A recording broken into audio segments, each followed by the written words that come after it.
ఎట్లా గాడిన పెడదాం? తెలంగాణ ఆర్థిక పరిస్థితిపై సీఎం రేవంత్ తో రఘురామరాజన్ భేటీ. రాష్ట్రాన్ని కేసీఆర్ సర్వనాశనం చేసిండు. ప్రభుత్వ శాఖలన్నీ అప్పుల కుప్పగా మార్చిండు. వచ్చే ఆదాయం ఎంత, పోయే ఖర్చు ఎంత, అసలుకు వడ్డీ కట్టుడే సరిపోద్ది.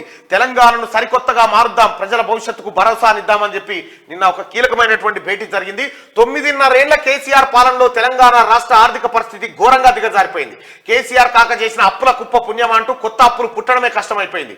దీంతో తెలంగాణ అప్పులకు వడ్డీల భారం తడిసి మోపడవుతుంది. వచ్చే ఆదాయం అత్యధికంగా వడ్డీలకే చెల్లించాల్సి వస్తుంది. కేసీఆర్ హయాంలో తెలంగాణ రాష్ట్రం ఏకంగా 5 లక్షల కోట్ల వరకు అప్పులు చేశారు. ఎప్పటికప్పుడు వాస్తవాలను బహిర్గతం చేయడంతో పాటు పారదర్శకంగా వ్యవహరించాల్సిన కొంతమంది అధికారులు భజనా పరులు అప్పటి అధికార పార్టీ కొమ్ము కాయడంతో యావత్ తెలంగాణ అప్పుల్లో చిక్కుకుపోయింది.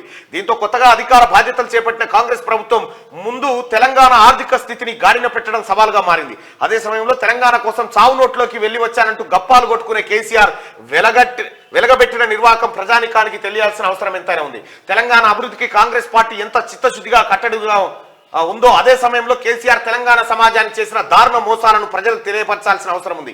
ఈ క్రమంలోనే తెలంగాణ ముఖ్యమంత్రి యనమల రేవంత్ రెడ్డి గారు తెలంగాణ ఆర్థిక పరిస్థితులను మార్చేందుకు కంకణం కట్టుకోవడం గమనార్హం. అప్పుల ఊబిలో నుంచి తెలంగాణను బయటపడేసేందుకు ఏం చేయాలి, ఎలాంటి విధానాలను అవలంబించాలి, అదే సమయంలో తెలంగాణ ప్రజలకు సంక్షేమాన్ని ఎలా అందించాలనే ఉద్దేశంతో మేధావులు నిపుణులతో సీఎం రేవంత్ ప్రత్యేకంగా చర్చిస్తున్నారు. మాజీ ఆర్బీఐ గవర్నర్ రఘురామరాజన్ తో ఆయన భేటీ అయ్యారు. దానికి సంబంధించినటువంటి వార్తను ప్రధాన వార్తగా శనార్థి తెలంగాణలో చూడొచ్చు.